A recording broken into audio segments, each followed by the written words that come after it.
নমস্কার বন্ধুরা। অন্ধ্রপ্রদেশের তিরুপতি ভেঙ্কটেশ্বর মন্দিরে কোনো কাজের সঙ্গী আর নিযুক্ত রাখা হবে না অহিন্দু সম্প্রদায়ের কোনো ব্যক্তিকে। সোমবার 18ই নভেম্বর এই বিজ্ঞপ্তি প্রকাশ করে এই মন্দিরের যে পরিচালন কমিটি আছে তারা। এই মন্দিরকে পরিচালনা করে তিরুমালা তিরুপতি দেবস্থানাম বা সংক্ষেপে টিটিডি।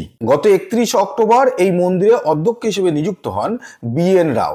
ইনি আসার পরেই এটা যে হতে চলেছে সেটা বোঝা গেছিল, যদিও এর সঙ্গে একটা লাড্ডু বিতর্কেও যোগ আছে বলেই মনে করা হচ্ছে। যদিও পুরোপুরি লিস্ট এই মন্দির কর্তৃপক্ষ এখনো জানায়নি যে কতজন হিন্দু সম্প্রদায়ের মানুষ এই মন্দিরে নিযুক্ত আছেন, কিন্তু মোটামুটিভাবে যেটা জানা যাচ্ছে সেটা হলো যে এই মন্দিরে স্থায়ী কর্মচারী আছেন 7,000 জন, তার মধ্যে অহিন্দু সম্প্রদায়ের ব্যক্তি রয়েছেন 300 জনের মতো। এছাড়াও 15,000 মানুষ এখানে অস্থায়ী হিসেবে কাজ করেন, তার মধ্যেও নিশ্চয়ই অহিন্দু সম্প্রদায়ের মানুষও থাকবেন।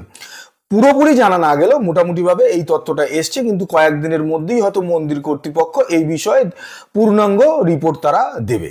এই ঘটনা সামনে আসার পরেই বিতর্ক শুরু হয়ে গেছে, কিন্তু এটা যে হতে চলেছে সেটা বোঝা গেছিল, কারণ এর আগেও 3বার কিন্তু এই যে টিডিপির যে প্রস্তাব সেটা পাস হয়েছিল, কিন্তু কোনো কারণে সেটা ইমপ্লিমেন্ট হয়নি, কিন্তু এইবারে চতুর্থবারে এটাকে ইমপ্লিমেন্ট করা হলো। এর আগে আমরা দেখেছি যে তেলেগু দেশম পার্টির নেতা এবং এই মুহূর্তে অন্ধ্রপ্রদেশের মুখ্যমন্ত্রী চন্দ্রবাবু নাইডু, তিনি জুলাই মাসে গুজরাটের একটি ল্যাব থেকে একটা রিপোর্ট বার করে নিয়ে আসেন এবং সেটাতে দেখান যে তিরুপতি মন্দিরে যে লাড্ডু বিতরণ করা হয় প্রসাদ হিসেবে তাতে গরুর চর্বি মেশানো হয়েছে।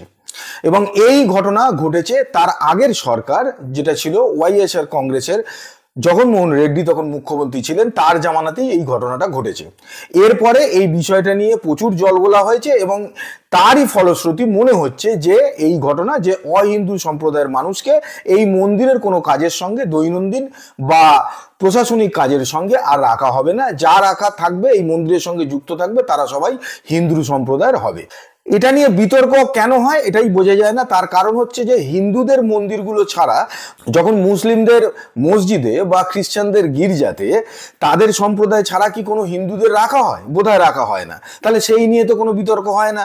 তাই হিন্দুদের ক্ষেত্রে যেখানে তাদের সঙ্গে বিশ্বাস, আস্থা, শ্রদ্ধা জড়িয়ে রয়েছে যেখানের সঙ্গে, সেখানে শুধুমাত্র সেই সম্প্রদায়ের মানুষ যদি থাকে সেই নিয়ে বিতর্ক হওয়ার তো কথা নয়, কিন্তু বিতর্ক হচ্ছে। তার কারণ হচ্ছে যে যেটা আমার মনে হয় যে আমি সেকুলারিজমকে ফলো করব ততক্ষণই যখন আমি দেখব যে আমার উল্টো দিকের মানুষ যে রয়েছে, অন্য সম্প্রদায়ের মানুষ রয়েছে, সেও আমার মতোই সেকুলার ভাবনা পোষণ করে। কিন্তু আমি যদি দেখি যে সে ধর্মের ভিত্তিতে আমাকে মারতে আসছে, তখন কি আমার আর সেকুলারিজম ধরে বসে থাকার কথা? আমার মনে হয় তখন আর সেকুলারিজমকে ধরে বসে থাকার কথা নয়। তার কারণ তাহলে অন্য সম্প্রদায়ের মানুষ হয়তো আমাকে দুর্বল ভাববে, আর সেই জায়গা থেকে হয়তো আমার উপরে অত্যাচার নেমে আসবে। সেই কারণে কিন্তু হিন্দুদের ওপর বিভিন্ন জায়গায় অত্যাচার হচ্ছে। এই জায়গাটা বোধহয় ভাবার দরকার আছে এবং এ নিয়ে কোনো রকম বিতর্ক না করে সরকারের উচিত একদম যে সিদ্ধান্তটা নিয়েছে এই মন্দির কর্তৃপক্ষ সেটাকে ইমপ্লিমেন্ট করা, এবং এক্ষেত্রে এটা হবে বলেই মনে হয়, কারণ কেন্দ্রে বিজেপি আছে এবং বিজেপি আর তেলেগু দেশম পার্টি এই মুহূর্তে জোট হয়েই কেন্দ্রে সরকার চালাচ্ছে। ফলে তেলেগু দেশম পার্টি চন্দ্রবাবু নাইডু যে ডিসিশন দিয়েছে সেটা কেন্দ্রীয় সরকারও সাপোর্ট করবে এবং এটা আগামী দিনে হবে, এই বিষয়ে আর কোনো সন্দেহ নেই। যদি আজকের ভিডিওটি ভালো লেগে থাকে তাহলে লাইক করবেন, সাবস্ক্রাইব করবেন, শেয়ার করবেন, আর যদি চান সবার আগে আমার ভিডিও আপনার কাছে পৌঁছে যাক, বেল আইকন প্রেস করতে ভুলবেন না। দেখা হচ্ছে পরের ভিডিওতে নতুন কাহিনীর সঙ্গে। আজকের মতো বিদায় নিচ্ছি, ভালো থাকবেন, নমস্কার।